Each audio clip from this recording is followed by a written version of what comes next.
what the, if we do everything the right way, numbers are. Cut number 12, please.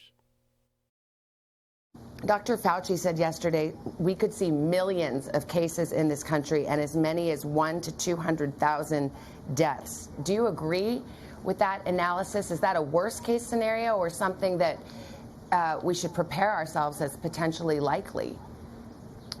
So in the flu models, the worst case scenario is between 1.6 million and 2.2 million deaths. That's the projection if you do nothing. So we've never really done all of these things that we're doing. We've put them into a model. We've looked at the Italy data with their self-isolation. And that's where we come up with, if we do things together well, almost perfectly, we could get in the range of 100,000 to 200,000 fatalities. We don't even want to see that. I know, but you know, you kind of take my breath away with that, because what I hear you saying is that's sort of the best case scenario. If everything works and people do the things you're asking them to do, maybe you can hold the deaths to 1 to 200,000 in this country. Well, the best case scenario would be 100% of Americans doing precisely what is required. But we're not sure, based on the data that you're sharing from around the world and seeing these pictures, that all of America is responding in a uniform way to protect one another. So we also have to factor that in. Cities that don't social distances, that don't stay at home, that believe you can have social interactions, that believe you can have gatherings of homes of 20 and 10 people even, that is going to spread the virus even if everyone looks well. Now, I believe that most of America is compliant and getting more compliant. Indeed, there was a story on the Daily yesterday from the New York Times, an essay by Jessica Lustig that everyone should listen to on their Spotify, on what it's like when her husband, who's in his 50s, they have a 16-year-old, gets coronavirus. That will increase social distancing considerably. It's an awful, awful illness. He's recovering, but the 5 days you've got it, you don't want to have it, and a lot of people don't recover, and therefore we have to be on guard. We now have more than 3,000 deaths in the United States. Now, against, for example, the 36,000 traffic fatalities we suffer every year, that's not that many, but it's a lot given the curve, which looks to go somewhere between 100,000 and 200,000 dead Americans and many, many more millions ill, unless we do everything exactly right. Now, I saw a headline today that we have surpassed China in deaths. That's not true. China is lying to us. Please understand, China is lying to us. Secretary of State Mike Pompeo went last night on Fox News with Sean Hannity and said this about both China and Iran. Cut number 24. President Trump and I have been committed to making sure that we had the best data available. When you hear doctors Fauci and Birx talk about risk, talk about fatalities, trying to think about how to model, what they need is data. They need data from Italy, they need data from China, they need data from Iran. We need every country to step up and provide accurate, transparent information. If we can't have that, if we have disinformation instead, there are more lives that will be at risk, not only today, but in the weeks ahead as we battle this enormous challenge. We've asked every country to step up, tell us what they know so that the world can learn. America will then turn around. We will share the information we get, and we'll keep people safe, not only here in the United States, but all across the world. Now, we're making medical breakthrough after medical breakthrough, but we need more data from around the world because we've got the best scientists, we've got the best private sector, we've got the people to roll out. Dr. Fauci went on CNN with John Berman yesterday to talk about why the president made the decision to shut the country down in April. Cut number 3.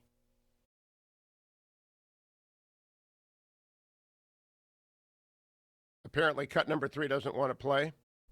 Okay, then we'll move on to cut number President Trump in the Rose Garden, cut number 2, talking about what the objective is. We have no other choice. Every one of us has a role to play in winning this war. Every citizen, family, and business can make the difference in stopping the virus. This is our shared patriotic duty. Challenging times are ahead for the next 30 days. And this is a very vital 30 days. We're sort of putting it all on the line. This 30 days, so important because we have to get back. But the more we dedicate ourselves today, the more quickly we will emerge on the other side of the crisis. And that's the time we're waiting for. The more we commit ourselves now, the sooner we can win the fight and return to our lives. And they will be great lives. Maybe better He's right. than ever. The president is right. The sooner we do this, the better we are. Now, I want to address in this rundown one thing. Mike Lindell is a friend of mine. He's a sponsor of this show. I've interviewed him many times. He has converted one of his entire MyPillow.com facilities to the production of masks. He's a great American. If you've heard him on this show, you know he's a recovering substance abuser of many sorts. He's a great Christian man. All he does is give, give, give, give. Yesterday appeared in the Rose Garden. After the appearance, he was savaged by, he's just savaged by the left online. I could not believe it. I want you to hear what Mike Lindell of MyPillow said in the Rose Garden yesterday after the president called him up because the president was so impressed with his converting half of his production capacity to masks. Here's Mike Lindell in the Rose Garden, cut number 23. Okay, well, MyPillow is a U.S. vertically integrated company which has been forced to adjust to the changing business environment as a result of the pandemic. MyPillow is uniquely positioned as a U.S. company that functions as a manufacturer, logistics management distributor, and direct-to-consumer. Given our current business lines, we are experiencing the effects of this pandemic firsthand.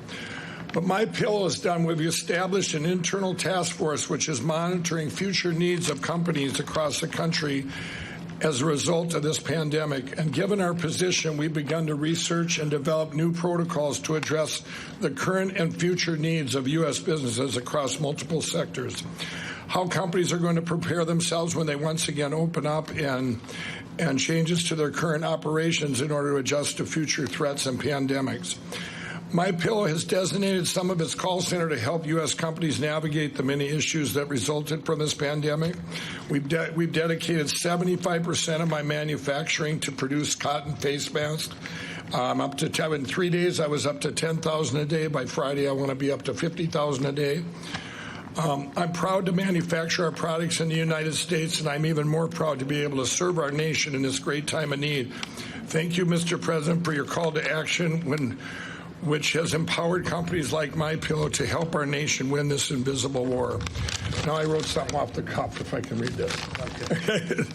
God gave us grace on November 8, 2016, to change the course we were on. God had been taken out of our schools and lives.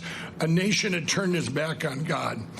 And I encourage you to use this time at home to get back in the Word, read our Bibles, and spend time with our families. Our president gave us so much hope where just a few short months ago, we had the best economy, the lowest unemployment, and wages going up. It was amazing. With our great president, vice president, and this administration, and all the great people in this country praying daily, we will get through this and get back to a place that's strong. That was a call to prayer by Mike Lindell. God bless him and God bless MyPillow.com. And he was savaged online. You do everything you can for this country, and you speak the name of God. You're not afraid. Those who honor me, I will honor them. That's Samuel, right? Old Testament, book of Samuel, the prophet. Here's what I want you to do. The left is savaging Mike Lindell for speaking about God in the Rose Garden. Go to MyPillow.com and buy everything you see. You want the best price, use my name, Hugh, H-U-G-H. But you don't even have to use my name, Hugh. Use Mike. Use Hugh. Use whatever you want. Go there, but go and just flood them with orders, get your mass there. Just tell the left, please, we've all in the same boat. Stop shooting holes in the bottom of the boat, left-wing nutters. Mike Lindell is a great American. He ought to get a standing ovation, and indeed, the people of this country who are people of faith agree, whatever their faith. We need more Mike Lindells and fewer snarky journalists online making fun of him. I'm Hugh Hewitt. I'll be right back. Portions